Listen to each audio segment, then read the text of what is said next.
Uno de los temas de los últimos meses, de los últimos tiempos, tiene que ver con los efectos que ha dejado, por ejemplo, la pandemia a nivel de salud mental, de depresión, ansiedad, bueno, de distintos tipos de estados de ánimo que en algunos casos pueden ser más complicados. Y bueno, y para hablar de salud mental, pero que derive luego a otros temas, estamos recibiendo con muchísimo gusto a Ángel Balmagia, quien es psiquiatra y hasta septiembre fue presidente de la Comisión Nacional de Contralor de Salud Mental. Bienvenido, ¿cómo estás? Un gusto. Bueno, gracias por la invitación y también gracias por ocuparse del tema de la salud mental, que me parece que es sumamente importante tratar el tema de salud mental. Como tú decís, la pandemia ha tenido una repercusión en la salud mental de toda la población, ¿no? ¿Se nota, lo notan ustedes como yo no lo puedo decir, como profesionales? No lo puedo decir como profesional porque estoy jubilado y no atiendo público. Claro, pero me imagino que está muy vinculado. Ahí está, pero sigo vinculado con psiquiatras que están en actividad y se ha notado, sobre todo en aspectos de la depresión y de la ansiedad, y bueno, y lo que ha causado, la incertidumbre, ¿no?, de que ha causado en mucha población, ¿no?, incertidumbre de muchos tipos.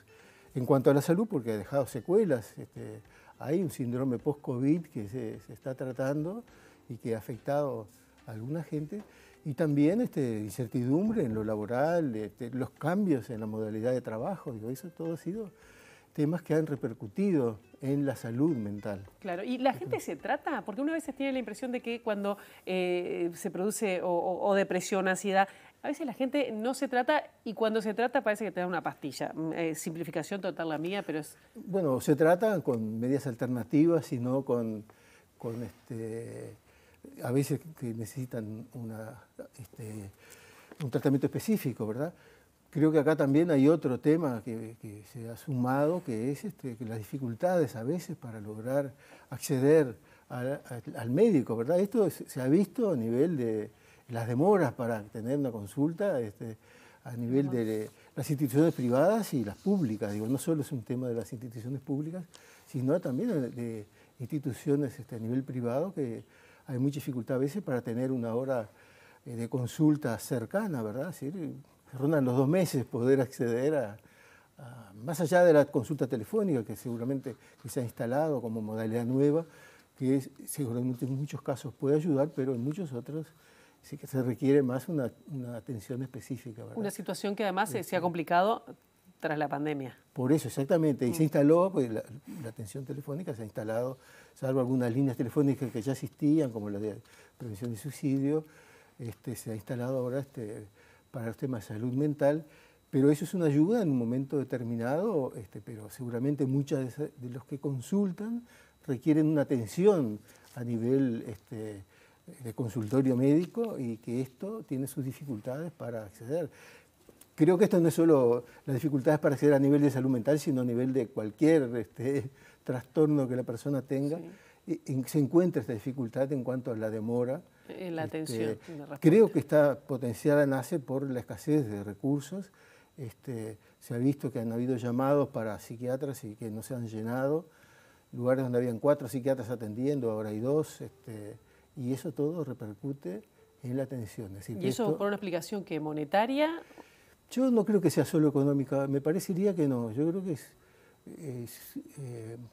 como ha cambiado la actividad laboral la realidad laboral para los psiquiatras que ahora realmente tienen muchas posibilidades de elegir dónde tratar, creo que eligen donde se sienten es mejor, donde se trabaja mejor, ¿verdad? ¿Y en NACE no es el caso? Creo que NACE, a mí me parece que no, y no creo que sea solo económica, porque han hecho llamados para cargos de alta dedicación, con sueldos realmente buenos, y no se han presentado, es decir, tanto que han recurrido a estudiantes de posgrados ahora para llenar esos cargos. Digo, entonces, eso es una realidad que también dificulta todo el acceso a la población a una atención adecuada, ¿verdad? Claro, ¿y por qué no están dadas las condiciones laborales en ACE? Yo realmente no sé, pero creo que allí hay algo que trasciende el sueldo y que ACE debería investigarlo para ver qué es lo que sucede para que la gente no acceda. Digo, esta es una realidad de Montevideo, pero en el interior es mucho más importante, ¿verdad? Es decir, hay departamentos que no tienen psiquiatras, el departamento no tiene psiquiatras, o no tiene psiquiatras de niños, que es otro tema sumamente importante.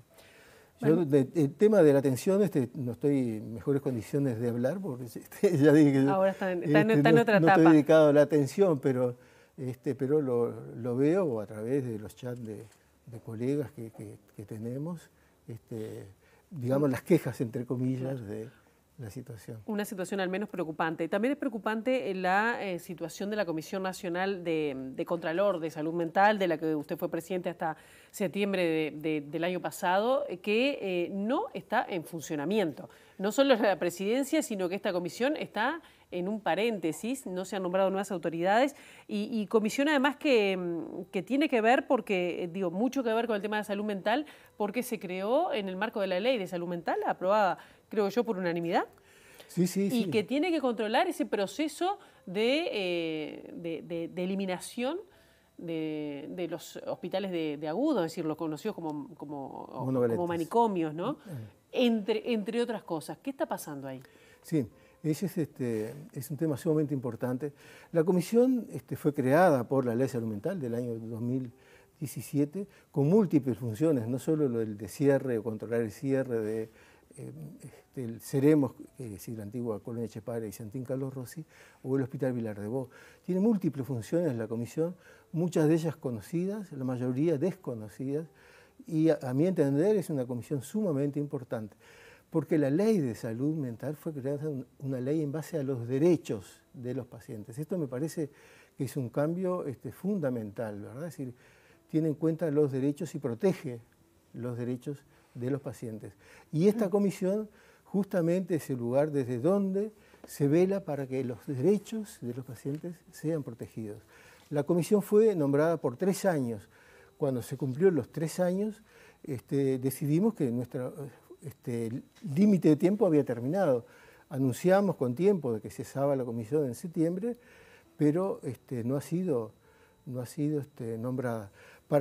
Me parece sumamente importante destacar que esta comisión está integrada por personas de múltiples instituciones, todas ellas vinculadas al tema de la salud mental. Es decir, para mí fue una satisfacción enorme trabajar en la comisión porque hay miradas tan distintas sobre el tema de la salud mental y complementarias.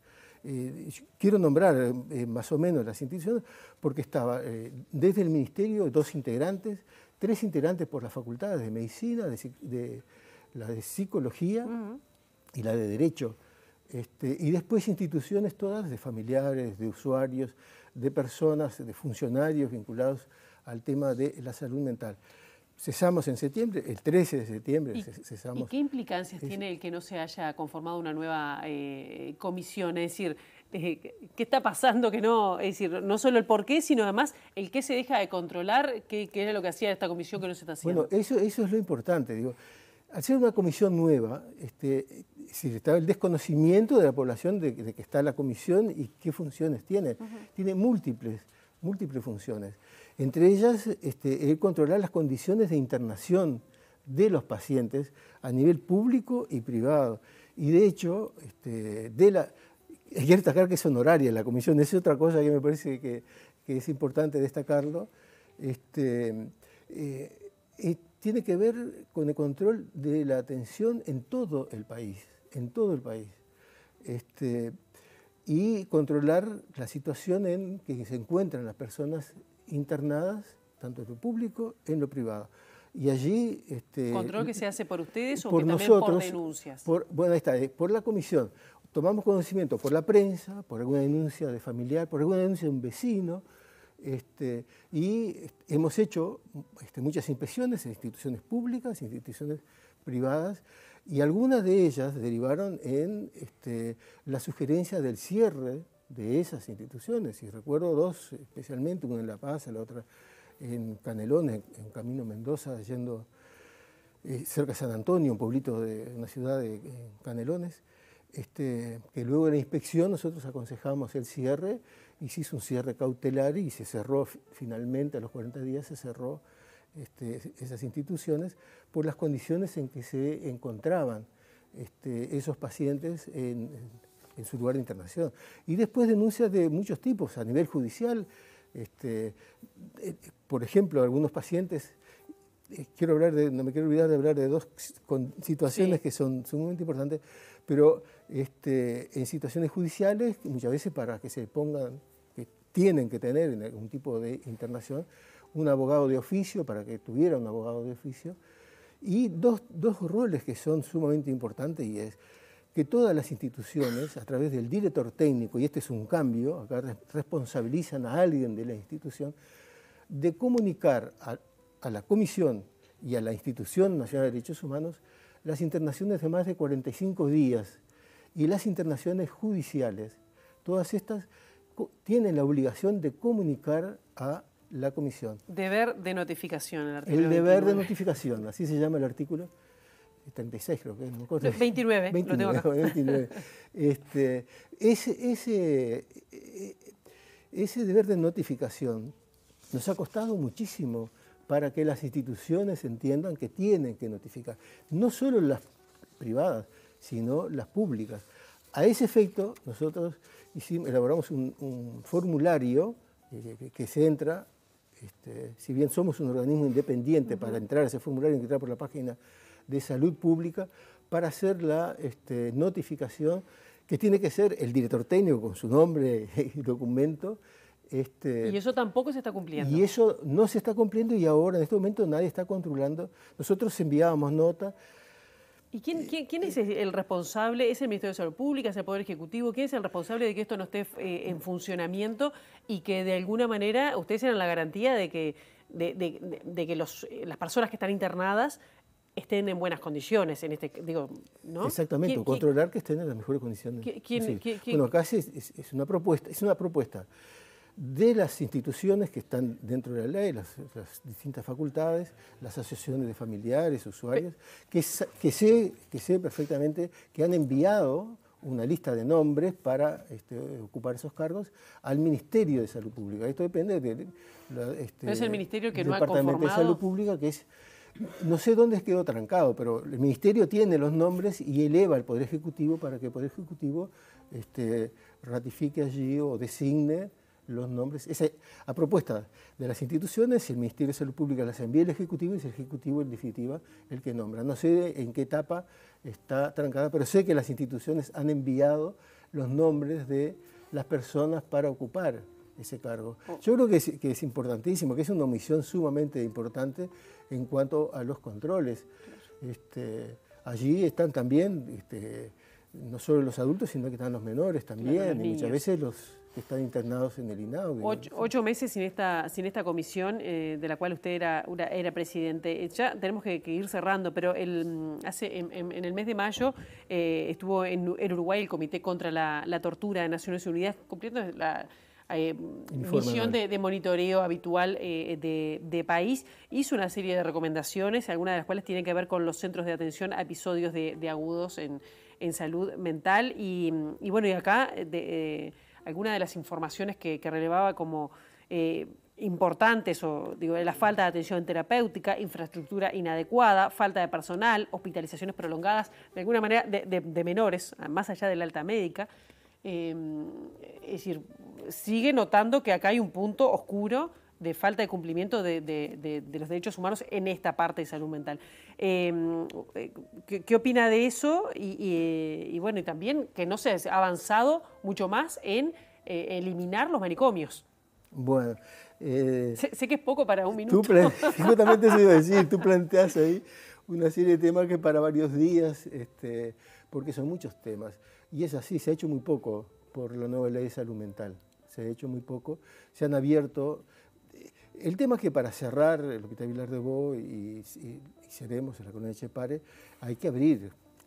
Hay que abrir para cerrar, hay que abrir a nivel de la comunidad, que de esto parte la ley, que las personas que tienen trastorno mental deben vivir en la comunidad, tienen el mismo derecho que todos a vivir en la comunidad, no ingresar a la colonia a los 18 años y morirse a los 70 años sin salir jamás, 60 años entrar. Yo no puedo concebir eso porque alguien hace un delito, dice, bueno, son 5 años preso, a los 5 años sale acá, entra a los 18 años y se queda hasta los 70, a los 80 y muere allí o por un accidente o como ha pasado. Bueno, usted que fue director de además de la Laboral de Chepare, salían a veces. Exactamente, es así. Tenían. Ahora, yo concuerdo totalmente con este informe, y en el de los menores creo que más grave aún, porque el informe de la Institución de Derechos Humanos, que lo leí, y allí muestra que hay 26 adolescentes que han pasado más de un año con el alta médica de los establecimientos psiquiátricos donde están internados, y siguen internados allí porque no han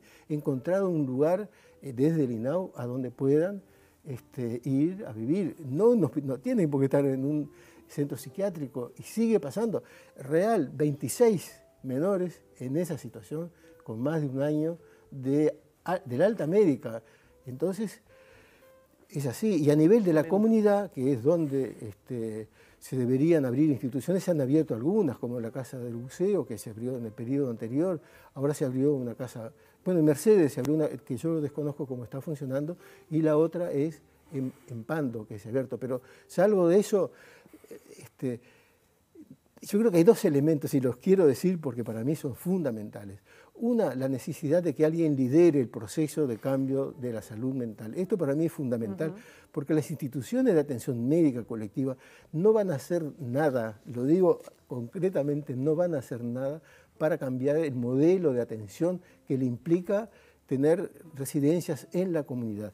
Y lo otro es tener un presupuesto para llevar adelante esto, que esta ley, que fue aprobada por unanimidad, todos los partidos lo aprobaron, no tiene y no se habla de ningún presupuesto para llevar adelante estos cambios. Y creo que sin un presupuesto adecuado o un presupuesto mínimo para poder comenzar los cambios, no se van a hacer.